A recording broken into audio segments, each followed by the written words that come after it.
Thank you all very much. I appreciate the chance to contribute again to the G8+5 Legislators Dialogue, a group I've supported since 2006. Although this is my second year in a row appearing via video, I fondly remember participating in times past. As this dialogue is well aware, among environmental dangers, global warming is surely the most serious of all.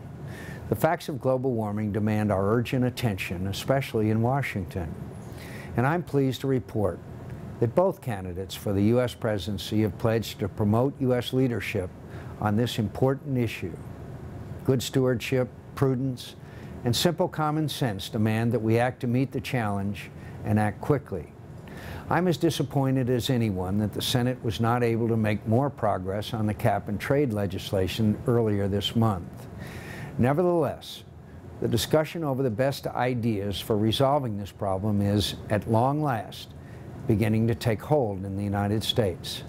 Some of the most compelling evidence of global warming comes to us from satellite images, and I've seen some of this evidence up close. A few years ago, I traveled to the area of Svalbard, Norway, a group of islands in the Arctic Ocean, as you know. I was shown the southernmost point where a glacier had reached 20 years earlier. From there, we had to venture northward up the fjord to see where that same glacier ends today, because the rest has melted. On a trip to Alaska, I heard about a National Park Visitor Center that was built to offer a picture-perfect view of a large glacier. Problem is, the glacier's gone. A work of nature that took ages to form had melted away in a matter of decades. The U.S. government must strike at the source of the problem with reforms that only Congress can enact and the President can sign. That will require that the United States put in the type of effort that GLOBE represents, a pulling together of legislators across partisan divides. For GLOBE, this means from the G8, Brazil, China, India, Mexico, and South Africa. In the United States, we need to reach a compromise between just two political parties. These efforts must result in progressive proposals on climate and energy that build political consensus and allow governments the confidence to move more ambitiously. My preferred approach to this challenge is the cap-and-trade system that instantly unites the automakers, coal companies, power plants, and every other enterprise to have an incentive to reduce carbon emissions.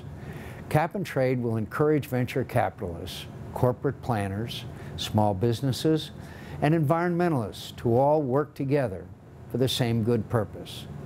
Such cooperation is actually possible in the case of climate change, and this reform will set it in motion. I have proposed that the U.S. cap its emissions according to specific goals, measuring progress by reference to past carbon emissions. By the year 2012, we'll seek a return to 2005 levels of emission. By 2020, a return to 1990 levels, and so on, until we've achieved at least a reduction of 60% below 1990 levels by the year 2050.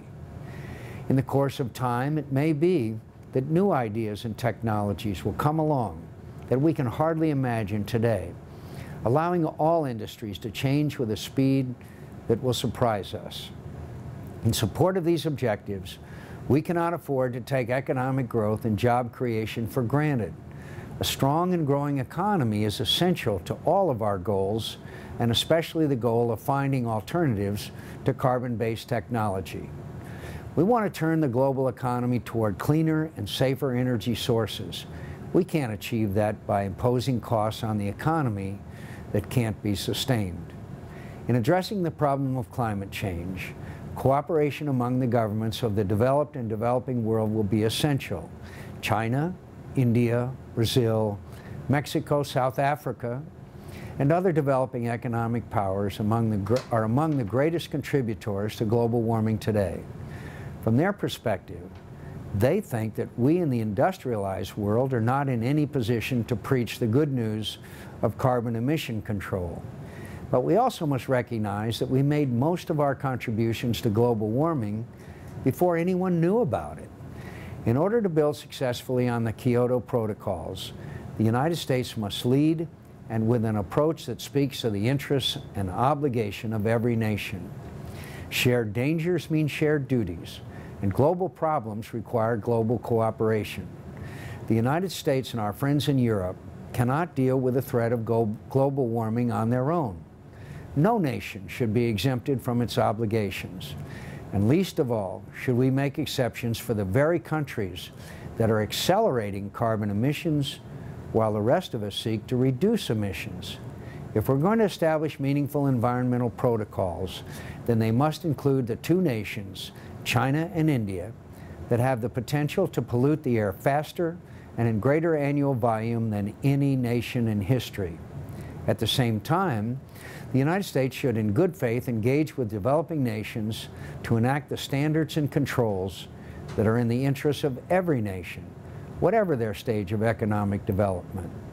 These developing economic powers will soon recognize, as America is beginning to do, their urgent need for cleaner burning fuels and cleaner sources of energy. More so than any other environmental challenges, global warming presents a test of foresight, of political courage, and of the unselfish legacy that one generation owes to the next.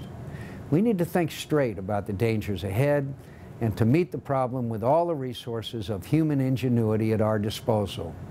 We Americans like to say that there's no problem we can't solve, however complicated, and no obstacle we can't overcome if we meet it together. I believe that GLOBE, which has facilitated the development of a serious proposal on combating climate change beyond 2012, is emblematic of these needed efforts. I applaud you for your efforts and look forward to continuing our work together to address this most pressing of global challenges. I welcome Prime Minister Fukuda to these discussions as we proceed on this issue within the G8. I'm sure your insight will be greatly appreciated, as well as that of your predecessor, Prime Minister Abe. It is good to see both of you representing your country on this critical topic.